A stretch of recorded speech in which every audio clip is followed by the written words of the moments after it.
Oh yeah, here we go. Happy Saturday, New York Comic-Con.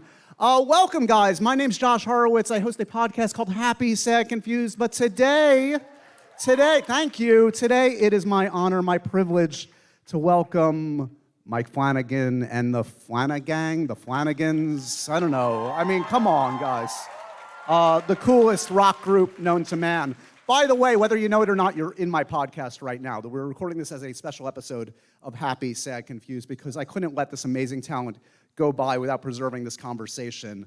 I don't need to tell you guys about the resume of Mike Flanagan and his amazing actors here today, but he has done something so unique in creating this like all-star rep company that continually works in fantastic project after fantastic project, whether it's Usher, Bly House, the upcoming Life of Chuck, by the way. You guys are going to love this film. So, yeah, and we're also just privileged that we have someone that is as much a fan as a master of genre filmmaking, working in TV and film today. So I'm so thrilled to welcome, in no particular order, because I told them I want them to fight for seats out here. Please give it up for Mike Flanagan, for Kate Siegel, for Rahul Kohli, and Carla Gugino. Make them feel welcome, everybody.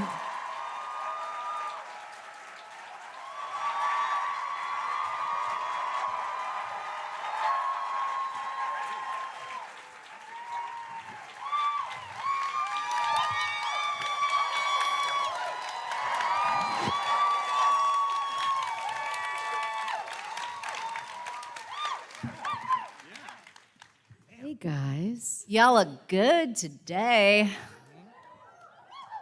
Guys, There's an Olivia right in the front row. I was going to say, that was actually going to be my first question, guys. Do you remember the first time you ever saw one of your characters cosplayed at a convention? That's got to be a moment. It's such a moment. The thing that blows my mind more than that is the tattoos. I freaking love that. I don't know if it's my deep well of vanity, but seeing my face on somebody else's body just really, I'm chuffed, y'all. I'm immortalized now for life on you. Show me my face. What about you guys? I mean, you've been coming to cons for a bit by now, so it's never old hat. The energy of a Comic-Con is wholly unique, Carla. It really is. It is it's so extraordinary to see all of you come out. You know, I've lived my life, so much of it on the screen since I was such a little kid, and so I feel like we have all lived it together, and that is a very, very special thing. I think the first costume was maybe Sally Jupiter in Watchmen that I started seeing, which is a great costume. That was me. He looked amazing. Awkward, but cool. Is there a name for the Flanagan gang? Is there an official? Do it. What do you got? Someone started calling it the Flan-verse, and our reaction to that wasn't awesome. Glad I didn't say that now. And I can say that now. And so what started happening was internally we started to refer to everybody as the Flan-vengers. And when we have a new project, it's Flan-vengers Flassemble.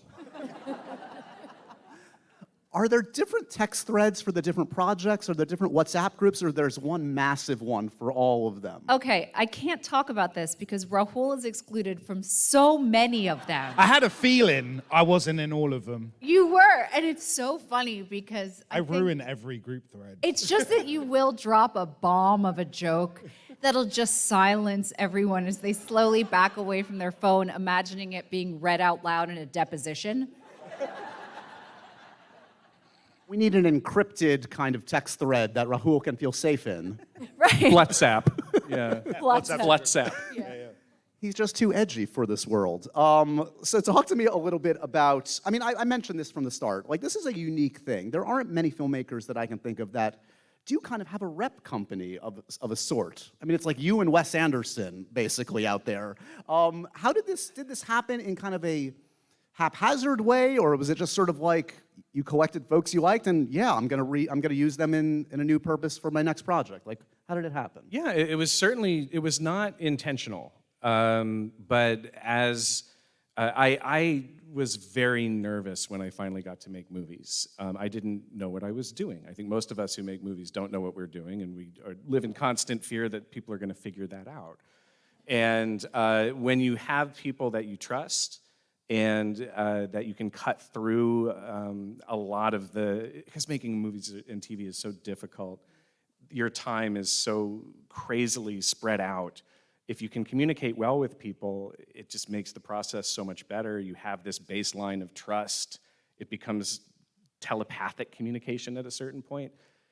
And with the people that I work with again and again, it's like you just want them there. You want them on set. It makes the day better. So it's grown very organically. It certainly wasn't an intentional thing, but it's one of my favorite things about working. Kate, the first collaboration was Oculus, as I remember it. So what struck you about his methodology, his sensibilities that connected with you from the start, do you think? Well, the first time I ever performed for Mike Flanagan was an audition for another movie that actually never became a movie. And for the record, I didn't book it. He didn't cast me in that movie. Thank you. But I went in, and normally in these auditions, you prepare a huge amount of material. I think it was 8 pages. It was very emotional. And they'll put you through your paces if you're lucky. Generally, you get to run it once, and they go, thank you. And Mike ran it 3 or 4 times, giving me direction, pulling me all the way from one end to the other. And it was a time in my career when I was feeling really, despondent, just like I was being let in like cattle and let out like cattle and not having any success. And after I felt like I had run through all of my tricks and like did my routine, at the end I'm like, and Mike looked at me and he just said, hey, can you do one more? And I was so ready with my like, yes, gold star, anything you want. What do you want from me? I was there. And he was just like, just do one the way you want to do it. Just do it for you. And I almost burst into tears because it had been so long since I felt like my art had belonged to me. And I think that feeling is held by every one of the Flan-vengers. That Mike truly wants you to own your art. And that is true of everybody on that set design, sound, camera work. Everybody owns their art and brings it to the candy salad of whatever the movie is. And I was immediately addicted to working with him. And then I fell in love with him. Because he's so damn handsome. Hi. What are you doing later? Yep. Just sit with it, everybody. Let the awkwardness happen in front of us. Now, can you set the record straight? I think I heard Mike say this. Is it true that you like to make up plots of movies that you pretend that you've seen in your life? Well, what's funny is that I've seen every movie, so okay. I'm not Sorry. making anything Sorry. up. But it's not true. You should hear her try to riff her way through what she thinks Dog Day Afternoon is about. Yeah. Remind me again, what happens in Dog Day Afternoon? Oh, no, absolutely. Dog Day Afternoon is an incredible film about a boy and his cat. And what they've done is this boy wanted a dog very badly, but unfortunately, he has a history of eating dogs. So Topical. You should be animated when she does this. Yeah. anyways, mom got him a cat because his mom was going to space and she wanted someone to take care of him. But he spends an entire day treating this cat like a dog. They go out, they play fetch, they solve crimes, and then come home from a well-spent afternoon. Come on, give it up for Dog Day Afternoon. You should check it out. Dog Day Afternoon, am I right? Your mom? Was she the one in space? That's incredible. There we go. There are a couple different Dog Day Afternoons to amazing. set the record straight. Carla, your origin story, I believe, was Gerald's Game, as I recall, with Mike. Yes, indeed. Which kind of sets the bar right there. A big ask, a challenging performance, an unusual kind of, one of those so-called unfilmable Stephen King adaptations that you've specialized in, I feel like, over the years. What do you recall about getting that role and the challenge of working on that one in particular? Well, that was an unusual circumstance because I had heard through my agents that Mike Flanagan was interested in meeting about this movie that was going very, very quickly. And there was a short list of people that he was meeting with, and did I want to? So I read the script, and I thought, wow, there is nowhere to hide, literally or figuratively. As you know, she is handcuffed to a bed and in a negligee, and then everything craziness ensues. So I thought, well, I need to talk to this guy. This adaptation is very cool, but I would be having to jump in extremely quickly and put myself in this person's hands. And so we ended up talking. What you didn't tell me at the time was that basically, had this not come through very, very quickly, the movie would not have happened. But he played it very cool. And we talked when you were scouting. You were already in Mobile, Alabama, where we shot it.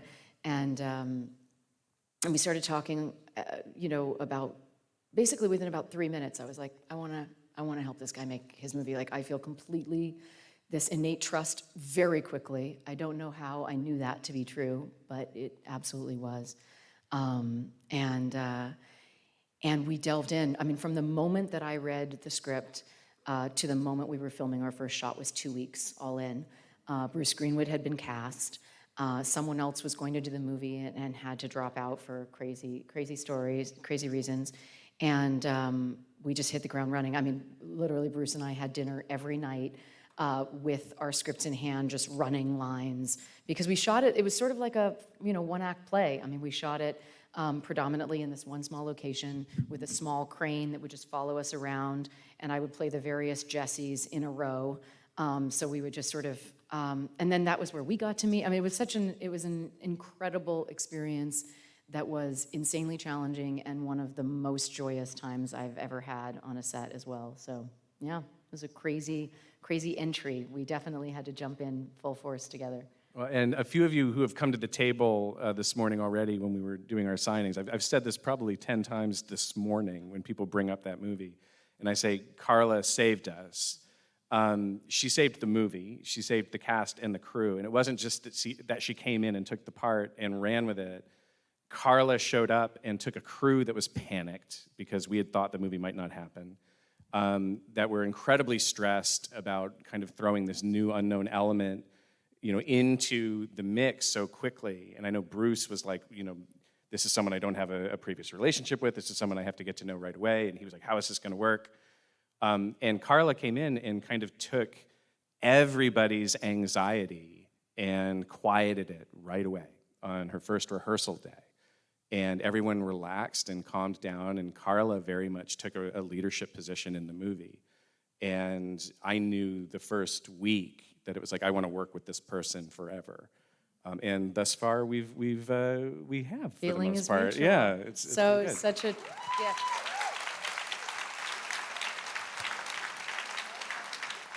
I know this is turning into like a roast of Mike Flanagan in the best possible way, but just go with it. Rahul, your origin story, I guess, was it just another audition at the time for Bly Manor? Yeah, I just done a tape. Like, it's not particular. It's so strange. It had such a regular, mundane feel to everything. Like, the thing that was about to happen was going to change my life, but it came about very just routine. I had just finished iZombie, and then thanks. And I didn't know where the next show was coming from, and I got it was like, it said Hill House sequel. And I did a tape with my mum, which was an experience. And then like a few days later, my team called me and said, yeah, you off to Vancouver. And I was like, okay, cool. And that was it. And then very quickly after meeting Mike, and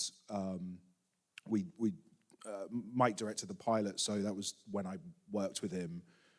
I feel like a few days in, you started sizing me up and asking me questions about like, how old do you think you can play and things like that. And I was like, oh, something's happening. And at a certain point, we met and you talked to me about Midnight Mass. So, yeah, like I said, it's one of those things. It wasn't like I said, being a part of the, what are we calling ourselves? Flan-vengers. You're not in the group text, so you don't know. Yeah, it's the first I've heard of it. But being a part of that for me it started just really quiet, and I didn't realize that what I was about to embark on has been one of the most important journeys of my life and career, and I've made friends for life, and I've got to work. I mean, I'm sitting next to Carla Gugino, man. Like, I fell in love. I told you this on Bly. When I saw Carla, I was like, oh my God, Bon Jovi Always music video. Because I was in Thailand, I was a kid, and we didn't have any English-speaking shows except MTV, and they were pumping that music video. So you just remind me of this vacation. But yeah, it's been incredible. I mean, yeah, go ahead, Mike. Can I embarrass him just a little bit? Please. So when we were shooting the pilot of Bly, we were in prep on Midnight Mass at the same time. And so I was on set for Bly, but I was trying to get Midnight Mass up in the background, and I was already looking at him off his tape as like, oh, he could be terrific for Sheriff Hassan, but I wasn't sure, and I didn't really know him. And so there's a scene in the pilot of Bly, pilot or second, yeah, pilot, where he's unloading groceries in the kitchen. That he shows up with shopping bags, is unloading them.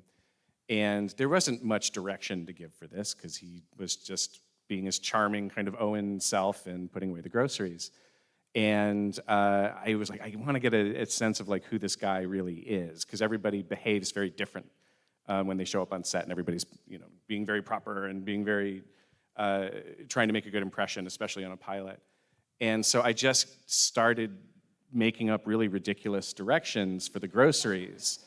And I was like, it's very important that you start with the bananas.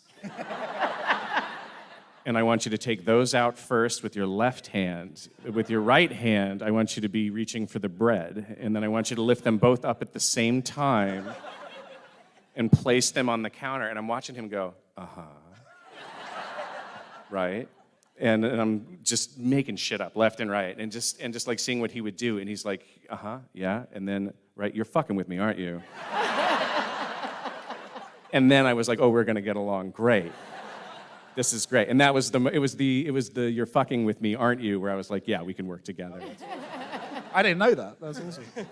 To be fair, Rahul, I thought it was just my apps, like my talent. I didn't know it was the banter that got it.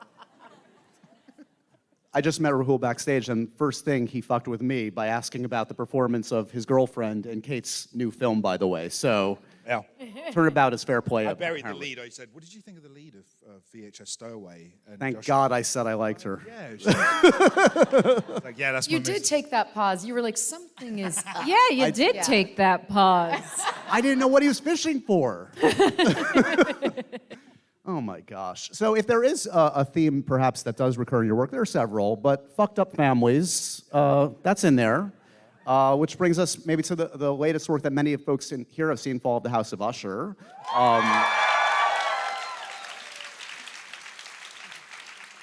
Super effed up family, congratulations. Like the motherlode of them all. How did that one come together? Was that in your brain for a while to bring that story and give it your own spin? Yeah, I've wanted to adapt Poe since I was a kid, and to try to find a way to do Poe that hadn't really, I think, been done like that before. He's one of those, it's like with The Turn of the Screw with Henry James. There are so many adaptations. Like, how do you do something that is different? And with this one, it was at a time when I think we've all felt like we had a lot to say about the country and a lot to say about kind of the wealth gap, and it just seemed like this delicious opportunity to kind of do something that was funny and dark and wicked and twisted, and that just felt like different music than what we've been making. And I think we had talked at one point about like, oh, Hill House, is like classical music, and Bly Manor's like a string quartet, and House of Usher's rock and roll with a little heavy metal, and it was like, this is really fun. But it was, I remember on Midnight Mass already talking to the cast about the characters I thought that they would play in Usher, and kind of pulling everybody aside and being like, what do you think of this? What do you think of that? Which was really fun for Carla, because it was like, what do you think of these 9 versions I was gonna say, yeah, what's Yeah. the reaction? That's gotta be like a good conversation to have. Like, oh yeah, this is gonna be a challenge, but this is gonna be delicious. Yeah, that's an understatement for sure on both of those counts. Well, it was a while because I donated my voice, but I was not actually up there with you guys for Midnight Mass, so I didn't have the conversation that on set. It was you basically called and you were like, I think I want to, I want to do Poe, and would you be interested in The Raven? I think you'd be great as The Raven, and I said yes, and that was all I needed. But then, as you started writing scripts, you were like, well, here, sort of I kept getting each script as it came, so I didn't get to binge it. I had to actually wait for each script, but he's really fast. So, but every time I was like, oh God, yeah, okay. And then I've got, oh, okay, now maybe that's how I would approach that. And then, and then she kept going. And then I was riveted. And then I became terrified when I realized I had to play her. I basically was like, oh, right. And now comes, I better pull this off or else I will ruin the whole show. So it was an extraordinary, I could go on forever about what that process was for me. There were some of the characters, some of the incarnations of Verna had very specific things written, and there were no accents, so we were able to explore that together. So I would come and sort of, Mike would be in his office on a moment off with a pizza on your desk, and I'd be like, what do you think about? And then I would audition for him basically an accent for one of the characters and feel like, oh, this person might be from the Midwest or this person. And we were almost all of them, I think you really, we clicked in with right away, except for there was a moment where our escort in Goldbug was going to be, I had kind of initially thought of her as being this sort of New Yorker, heart on her sleeve, kind of crack. She had this, I don't know, there was this idea that I had, and Mike kept going, really supportive, I think that, and then finally I was like, I don't think this one, I feel like, he was like, yeah, I just feel like it might not be her. And so I said, maybe she's a Brit. And in that moment, we just started playing with it. He was like, that's where she lives. And so that's the amazing thing about being able to collaborate with somebody that you have no ego and innate trust, and you have an extremely strong leader. This is the thing. Directors who have a very strong perspective, especially auteurs, especially someone who's written and is directing, and in this case also editing, so they have ownership over it and a very clear vision. They are truly collaborative. And so that's the difference. The people who are really resistant are usually insecure. So there's this great thing that can happen, which is you skip a bunch of steps and you get to actually just cut to the quick and go, okay, there she is, great, we got it, onward. So it was an incredible, one of the most extraordinary experiences of my career and my creative life. And then to get to work with people that you love and respect so much as a cast I have no words for it. You blow me away every time. Kate is one of the most precise actors on the planet. It's really extraordinary to watch. Super facile and also just insanely precise, and that's a really, really special talent. And then we just got to go to town. I was hoping you'd just go, and Rahul's tall. You are very tall. Thank you. It's facts. We did have a blast. We just got a taste. We need more, but yes. I'm wondering for Kate and Rahul, are you ever surprised at the roles that Mike approaches you with? Because I think what's also striking to me in all your collaborations is you see many different facets of them. You're not casting them in the same type of role in each project, and that is the greatest gift I feel like any actor can have with the collaborators, to feel seen and to see what you can show off that you haven't before. So I guess what's the back and forth? Have you been in a case where he's come to you with one kind of role and you're like, really, this is the one?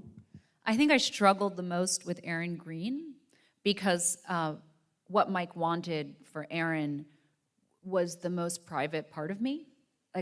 As a person, when I feel perceived, I immediately put the jazz hands on and start running the jokes and kind of look over here, look over here, look over here, so that the rest of it can still be secret and safe.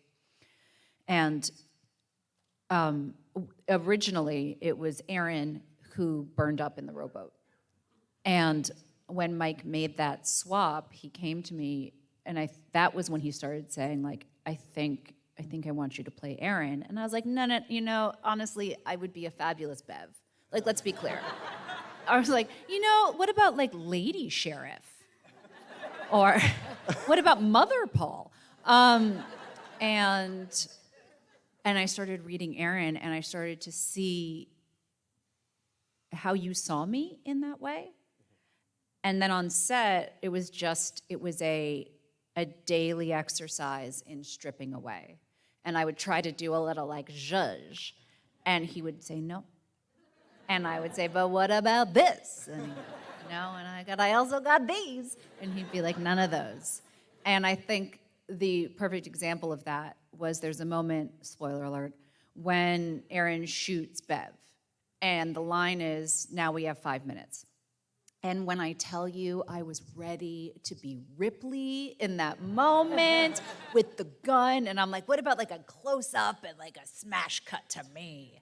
And we went back and forth on that a lot because there's a certain amount of Aaron who didn't know what to say, but knew that there's supposed to be a rousing statement there, but you see her sort of not quite hit it. And that's the beauty of Erin, is that she's little moves and she's gentle. But after I was able to kind of like cut myself open and bleed out all of what I thought was private and then became public, he gifted me with Camille. Yeah. Who is only jazz Just hands. jazz hands. And you'll be doing full jazz hands in The Exorcist, we can say. You're just going to be doing singing and dancing, obviously. Yeah, no, absolutely. All singing, all dancing Exorcist. Rahul, which of the opportunities have shocked you in the best possible way? We talked about the sheriff. That's got to be an amazing kind of, you had never played that kind of role before, I presume, and that's quite an opportunity. Ravi was the iZombie thing, playing Sweet Boys, was kind of like my forte at that point, and Owen was kind of similar to that. So the sheriff was the first, like, oh, okay, cool.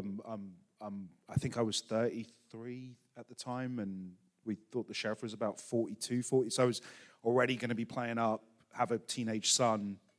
I don't speak Arabic. I'm not Muslim. So there was a lot there. I'm not American. Shocker. You are a sheriff, though. I am a sheriff. Yes.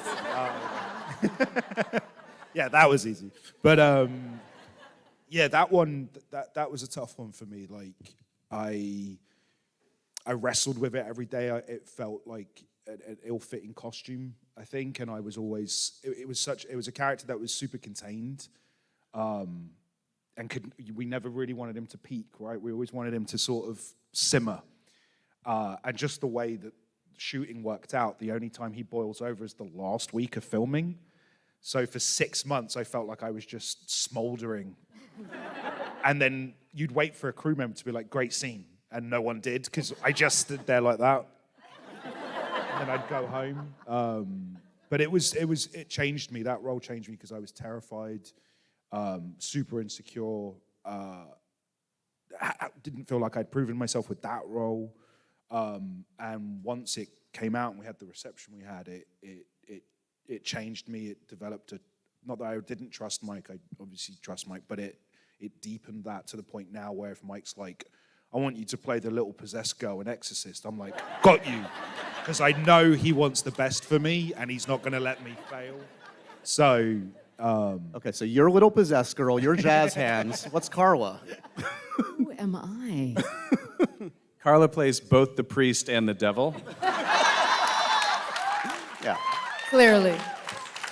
Carla Gugino doesn't do one role anymore, guys. It's two and above at a minimum. Breaking news, we have not one but two directors on the panel. I want to give some love to Kate. Congratulations, Kate. VHS Beyond, you can check out. Big moment, new skill set, new talents unlocked. Talk to me a little bit about, new perspective, newfound respect, or less respect for what Mike does. Yeah, super easy. What are you talking about? I love it. I'm really happy to be expanding in the world like that. But I had flinched from it for so long because I knew how much work it was.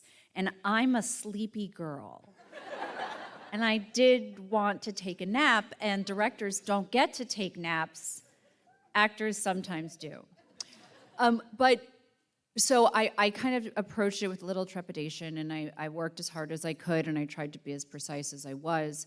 But very quickly, I realized that all of the misfitting of acting that can happen for me, where I have to silence my brain and I have to work really hard not to be mean to myself or to be too controlling at any moment.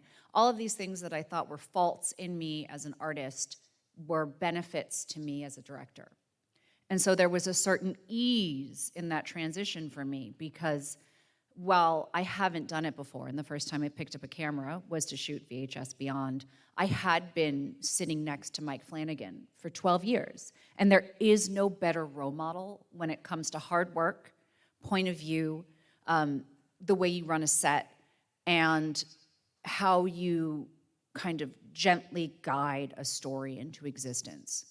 And so with Mike cheering me from behind, I was able to fully step into this moment, which is when you're doing something for the first time, there's no voice in the back of your head about how it should be done. You don't know a lot. And you can either let that be your detriment or you can let that be your superpower. So when I said part of my short takes place in space, and it was a very low budget situation, but I was like, no, I want zero gravity. And so I just was like, how will you do this for 6 peanuts and a wad of bubble gum? And I worked it out and figured it out. But I think if I had been a more experienced filmmaker, I would have been like, we have to change the script. I can't do it. And so I hope to continue approaching directing like that, like with the goldfish memory. Every time is my first time. And a nap or two if you can sneak it in. I would love a nap. It's been a really long time. I also want to give some love. Next year, you guys are in for a treat. The Life of Chuck is Mike's upcoming film. I was privileged enough to see this. It debuted at the Toronto Film Festival. It won the Audience Award, which, look it up. Any film that wins the Audience Award, great things happen. This is a very special piece of work based on Stephen King's work. Not relying on scares. It's a different kind of Stephen King, more of, the Stand By Me, Shawshank side of things. This has to feel like a very personal work for you. It's about life, death, what's important. Can you talk to us a little bit about The Life of Chuck? Yeah, Life of Chuck. Has anyone read the short story? Not a lot of people are familiar with the short story. It came out in If It Bleeds and was not one of the more celebrated stories that he wrote. It's one of my favorite things he's ever written. And as I was reading it, I finished the story crying down my face and feeling like I wanted this movie to exist in the world for my kids. And we got to make the movie that we wanted to make completely independently. We had no idea if anyone would ever, well, we were pretty certain a studio would never make the movie.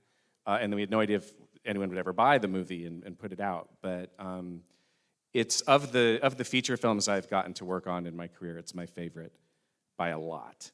But it is very different. It's not at all horror, like you said. It's the kind of softest, gooeyest, most humanist side of Stephen King and of me too. But I just love it, and I hope you guys get to see it sooner than later. It won't be till next year, but yeah, please check it out when you can. It's pretty lovely.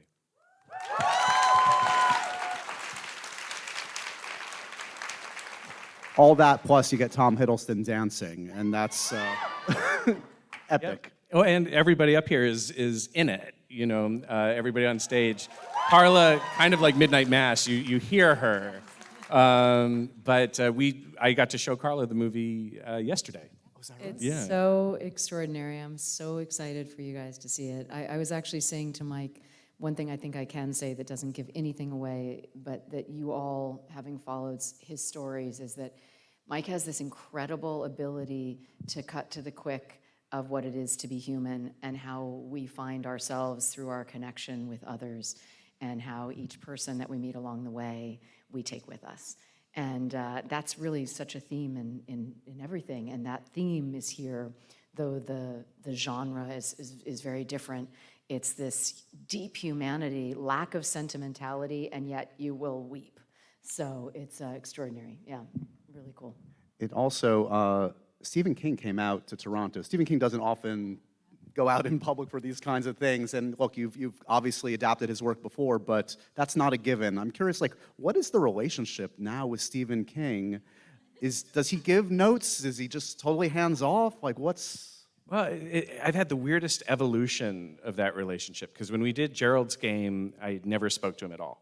He keeps at a distance. He has a lot of approvals that he exercises. Like, Steve approves everything, every cast member, kind of every big decision you submit to him, and he approves it. But there's a wall that he is very comfortable on the other side of. And he says all the time, the book is mine, the movie is yours. And he explained that later when I finally did meet him. I didn't meet him till after Dr. Sleep was done. And we brought the movie to Bangor and screened it for him. And I sat next to him in an empty movie theater and watched Dr. Sleep. It was crazy. No pressure. Yeah. Oh, no. And I was nauseous the whole time. And I just stared at him, which I'm sure made his experience really weird. And every time he kind of went, huh. I was like, he likes it. And if he didn't, he was like, I'm like, oh, no. And that is a long movie. It lasted for a really long time. But I asked him about that separation afterward, and he said, well, I can't lose. If the movie's great, people say, of course it's great. It's based on a great book. But if the movie sucks, they say the book was better. I win no matter what. And these days, it was with Gerald's Game, when the movie was over, he sent me an email. And I framed it, and I still have it up in my office. And when Dr. Sleep was over, I got to actually meet him and watch it with him. And then he started to text and email me. And then with Life of Chuck, they had said, hey, would Steve come out to Toronto and be there? And I said, no way. There's no way. He doesn't do that. And then he reached out the week of the screening and said, I really want to come be in the theater. I really love this movie, and I want to be there for it. And so he showed up, and I asked him when he got there when the last time he'd come to a premiere was, and he said it was The Green Mile in 1999. So it was 25 years. Yeah,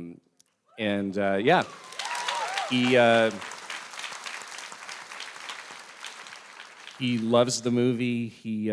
What was really neat was watching Mark Hamill geek out because Stephen King was there. And he just kept going, Stephen King is here. And there are these wonderful candid pictures of them in the audience that Steve doesn't know. Mark's sitting there going. The festival didn't know he was going to be there either. And so I got to introduce the movie, and I got to say, and I'm delighted to tell you all, Stephen King is in the audience, and he stood up with his can of Diet Pepsi and he waved, and the place got to its feet. And he got a standing ovation before the movie. And I've never seen anything like that. Unbelievable. And the collaboration continues. Dark Tower. Yeah. Another super chill, easy adaptation. Piece of cake. Piece of cake. It's going to be fine. Everything's fine. Why is he sweating all of a sudden? What just happened? Speaking of nausea, yeah. I mean, this is a big question, but like, how do you approach that? How do you capture what is the massive tale of all Do you time? have an answer to that? I'd love to know. Send you an email with notes. I mean, these are the questions that keep me up at night. But I honestly think the only way to do it is to just do the books. You know, I think the thing about the Dark Tower that's so incredible is Stephen King builds an astonishing universe, and it's huge, and it's populated with such a richness of characters and scale and scope, eventually. But he starts that story with one person following another person in a barren desert. It's one of the greatest opening lines of any novel of all time. That's how you do it. You start with two people in a simple story. One is trying to catch the other. That's it. and everything else is gradually added to it. And I think that's how you do the Dark Tower. You build it one brick at a time. I can understand the gravity that has pulled people into being like, oh, we'll jump in the middle, or we'll jump in over here, or we try to jump ahead to show the big scale of this thing. You can't start like that. You can't. And fortunately, Stephen King is a master storyteller who's constructed a magnum opus and an epic that begins very intimately and ends very intimately, and in the middle expands into this giant world. And I think that's the only way to do it, and that's how we're going to do it. But yeah, we'll see. It's taking forever, so I'm sorry about that. They're patient. We'll wait. Don't worry. Rahul, when are we going to get you in a superhero movie, for God's sakes? Come on. You've been fan-casted. You've been fan-casted to death. When I start going gym, maybe I'll... I'm probably not helping myself, to be honest. But I don't know. I've had some nearlies. It will happen, I'm sure, one day. So can you set the record straight? Because I feel like I've heard different things. Did you actually get to meet on Reed Richards on Mr. Fantastic? Were you up for that? Now he's sweating. I did a tape. Okay. That's it. It was blown out of proportion. I read stuff like him and Pedro Pascal were down to the last two. No, I did a tape, and I'd never heard back. I still got my fingers crossed. No. I mean, but I've done tapes for Deadpool. I've done tapes for everything. Like, it doesn't mean anything. Like, there's tons of stuff that, life-changing things that I read for, and then it's just like a silent fart. You just, it just disappears. And that's it. And then it's an audition for Bly Manor that changes your life. You never know. Then it's the Bly Manor that changes your life, yeah. But again, it's like, you know, the big one for me was Star Wars. Obviously, I became an actor because of Star Wars, and I had some nearlies with that, but instead I got to work with Mark Hamill. See how I brought it back to Usher? Good job, good job. And just because you're in Star Wars doesn't mean that you get to share the screen with Luke Skywalker. Pretty rare, and that was one of the greatest gifts ever. And then this hasn't even been said publicly. So when Mike does this, like Mike showed Carla Chuck, and so Mike will work his way around the cast at a certain point to say, do you want to see the series or do you want to see the film? And when it was Usher's turn, we watched all of Usher over 2 days, randomly with Hayden Christensen, who we've become friends with. When I tell you the level of anxiety of watching a show you're in, knowing your scenes are coming up while your hero's next to you, and every time I appeared on camera, he'd elbow me. It was the most surreal. So yeah, I haven't done stuff, but I was like, nothing's gonna top those two things, right? So I feel like I've done Star Wars in my own way.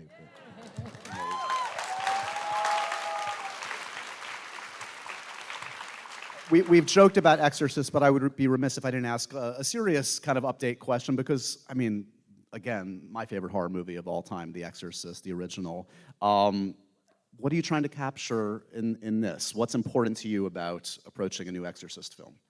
Well, it's a familiar feeling of nausea again. I felt the same one with Dr. Sleep, where it was like, what did I do? The Exorcist is one of those movies that was incredibly formative for me. It shaped me. I saw it too young, and it really fucked me up.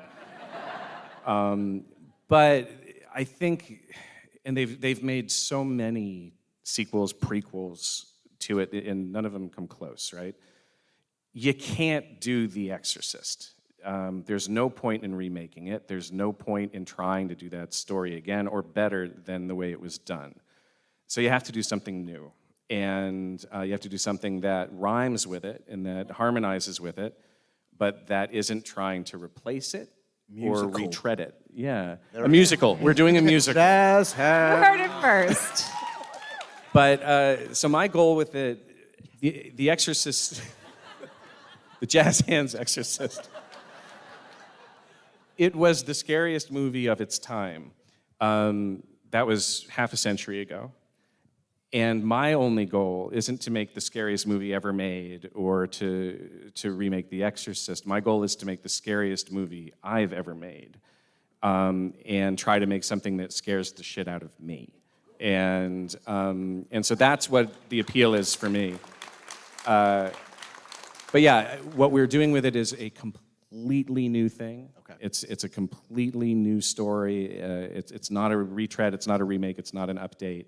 And I can tell you that the two movies I'm watching the most to try to get this kind of energy channeled. Of course, I'm watching Friedkin's masterpiece, but I'm looking a lot at The Exorcist 3. Yes, Queen. Solid movie. Which is Cheer a out. great movie, Say it with your and throat. has some ideas I think that are just ripe to be explored further. Yeah. And I love that movie. Yeah. Brad Dourif, George C. Scott. Best jump scare maybe in cinematic history. In that hallway sequence in the hospital is fucking astonishing if you haven't seen it. And it has Patrick Ewing in it. New York Knicks fans, come on. Oh yeah, well, Fabio's in it too.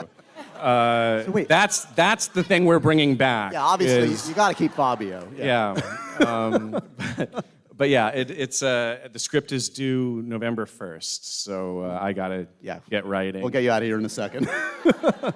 So that was the movie you saw Too Young that fucked you up. Any other nominees for a movie you guys saw early on that maybe it was a little too early? Showgirls. I saw it in Spain, really young, and I thought, when I see a swimming pool, even now, I'm like, Quick follow-up. How young? oh, under 10. Oh, wow. Yeah. Explains a lot. Yeah. I saw Jaws at 5, and I lived in Florida. So it was really bad. I ran from the theater and then didn't go in the water for about a year, which, yeah, it was not a good move on my mom's part, and she apologized. So both of those movies made you both look at water a certain way. There you go. My go-to answer for this has always been While You Were Sleeping. This movie really fucks me up. I have this real problem with reality not being reality. And imagine waking up from a coma and your life is entirely different. And your whole family is like, this life is amazing for you. Look at your amazing life. And you're like, this doesn't feel right. And there's this woman staring at you and it's like, I love you. And you're like, I don't know how this feels. And so eventually you just go along with it. And you're like, all right, this is my life now. And you've adopted this reality. And then it's like, haha, just kidding. I was lying the whole time. It's psychological torture at the most specific level. Is this the real plot, or is this another Dog Day Afternoon? Because I've not seen it.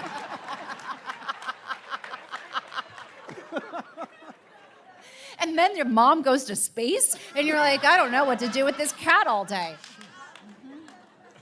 Thanks for ruining While You Were Sleeping for everybody. We thought it was a fun movie, It is Kate. not a fun movie. It's a terrible movie. Plus, public transportation, it just makes me miss it. Right. I live in LA. I'm stuck in my car. Yeah, I'm the so cars lonely. are terrible. I'm so lonely. All 500 of us are getting on the subway together after this. It's going to be okay. Is there say you approach someone that says, I don't love horror. It's just not for me. What's the starter? What's the entry point? What would you recommend? Well, I don't love you. You're not for me.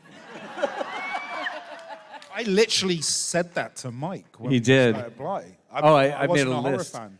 It's so when people do, I always do you can do Poltergeist, but the thing I love to do is I'd say, Martyrs. And if you've seen it, it's so mean. But people will be like, what's a good entry level? And I'm like, there's a great French film. And like, ooh, French. And I'm like, yes, it's called Martyrs. And they're like, oh, great. I'm like, it's nice and gentle. It'll ease you into the genre. And then they call up and they're like, what the fuck, dude? And I'm like, that's what you get for asking me for an entry-level horror movie. But no, then I say, I watch Gremlins. I don't know. Watch While You Were Sleeping. Watch While You Were Sleeping with Sandra Bullock and Bill Pullman. Terrifying. Terrifying. Peter Gallagher. Peter, the eyebrows. No, but yeah. I know, it's happening to him. I know, he's the victim. He's the final girl. He's the final girl of While You Were Sleeping. Yeah, it's very sad. Everybody stick around for the While You Were Sleeping reunion in this room right after. It's suddenly changed completely. We're going to end with a happy, sad, confused, profoundly random questions, guys. Are you, as if these haven't been random enough. Are you ready? Ready. Okay. Are you dog or cat people? Dog. Dog. Dog. Dog. But I don't hate cats. Liar. Please stop Liar. saying that on Liar. the internet. I love lying. cats. So Yeah. we have to choose. We have to pick one. So Yeah. Dogs. Cats are great. Are they? Wow. My favorite's Kate, my new favorite. What do you collect, guys? Do you collect anything? What do we collect? Yeah. Parts in Mike Flanagan shows. Who's No. winning that? Who's doing what? Who's winning the pots in the? Who's I actually know. It's Henry, right? It's a tie between you and Henry. Woo! Yeah. Exorcist, here You I guys are come! tied, yeah. I think you need to win this race. Right? So, yeah. There's a problem. There's a problem. Henry has to. Yeah. We like We have to have a Henry. discussion. Yeah, right. I collect movie props. Yep. Yeah, I I have a do. lot of It's an movie amazing props from a bunch From of other movies or Yeah, your yeah, own? a lot of other movies. I finally am smart enough to steal them from my own movies now, which is it took me way too long to figure that out. But no, I've got I've got one of the baseball bats from The Natural. I've got Raccacoonie from Everything Everywhere All at Once.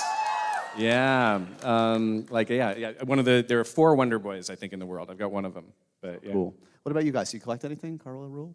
I used to collect high heels. I was always shorter than I wanted to be. That was going to be my answer. I'm giving some to you because now I live in New York City and I don't wear them. Creepy. Rahul just has a closet full of Carla's shoes. Yeah, what's the problem? Our feet are the same size. Have you seen Bon Jovi Always video? Mine's everything. Warhammer, Hot Toys. I shouldn't have adult money. It's just I piss it away so fast on like, look at this Darth Vader helmet or Didn't you recently get into watches? watches. Not as relatable as just action figures. But yeah, everything. I have an addictive personality, and if I'm not doing bad stuff and drinking, it's buying toys, and I think that's the safe thing now. So yeah. What's the wallpaper on any of your respective phones? Oh, Anything interesting? Mine's my kids. Banjo. It's a duck. Banjo! Who's that text from? Can you just read it out loud for us? Once the panel is done, they bring you back over. It's nothing exciting on my phone. Last actor any of you were mistaken for. Does it ever happen? Oh, will you tell the airport story? This is great. This is great. I'll try to keep it very short. So Kate calls me. She's traveling from LA to Vancouver, and she says, we were talking about the John Voight story, or the? No. I was thinking about the Elizabeth Olsen story, but this is. Oh, no. story. Oh, okay, no. The Elizabeth the Olsen John one's Voight even story better. is a better story. So we're going through the airport together. We're going through security, and I see this happen sometimes, where Kate comes around and someone's like, "Go over the and you see the like recognition moment happen, and the TSA guy is like, come on through, and like Kate's like, thank you very much, and they're like, oh, and Kate walks by, and I'm kind of waiting behind anonymously, which is fine, and she goes through, and he turns to me and to the other TSA people and goes, you know who that was? And I'm like, and he goes, Elizabeth Olsen. She was in 4 Marvel. She was in 4 Marvel movies. Which I also don't think is right. I don't think that math is correct either. And I'm there and I'm like, well, yes, it was. Certainly was. And then I ran up and Elizabeth. No autographs, please. Yeah. My favorite was I was sharing a car with John Voight once, and he turned to me and he goes, "You kind of look like my daughter." Wow. The best part about that, though, and where I went there because of the mistaken identity thing, was she called me and said, I'm in a car with Christopher Walken. Who was so good as the cat in Dog Day Afternoon. More cowbell. Now. I at this point get you look so much like Carla Gugino. Does anyone tell you that? And generally I say, I do get that often. So that's what's at this point. I did get mistaken for many years, and now that seems to be the thing. It's okay. Just look, there's no one who looks like There's only John one rule. Krasinski, I get, Yep. but that's like just, I look, no one goes, oh my God, it's John Krasinski. But like, if you go on Why? any clip, it will say Brown Jim or,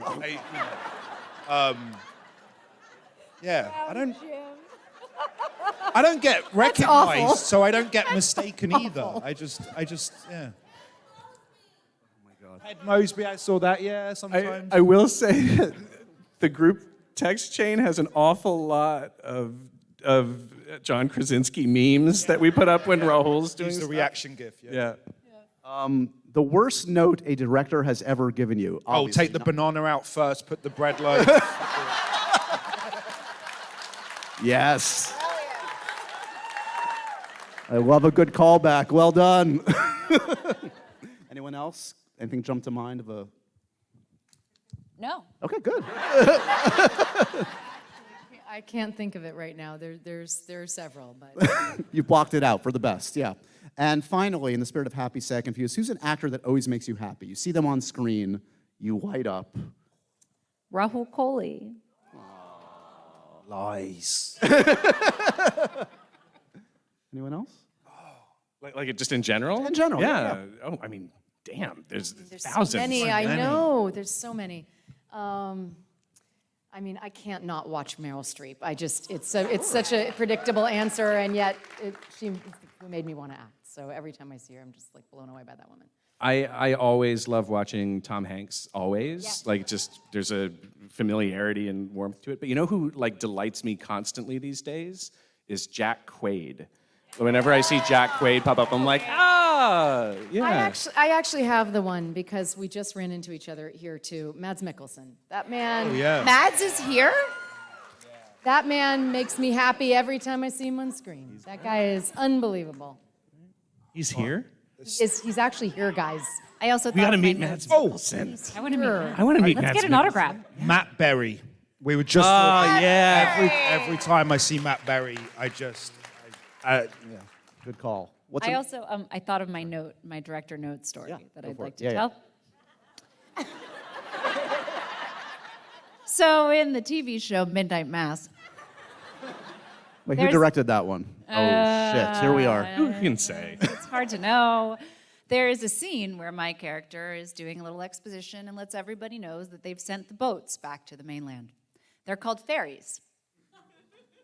Ferries. Ferries. It's pronounced ferries. Ferries.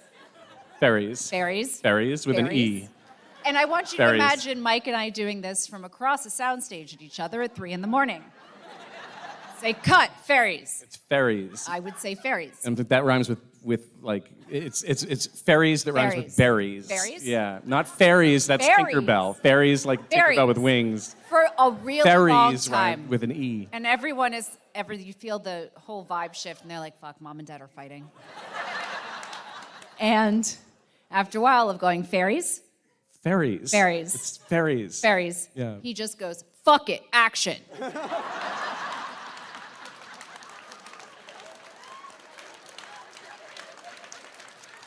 Well, thank you all for being at this therapy session for Mike and Kate. Thank you all so much for coming out. Give it up for this amazing group. Mike Flanagan, Rahul Kohli, Carla Gugino, Kate Siegel, everybody.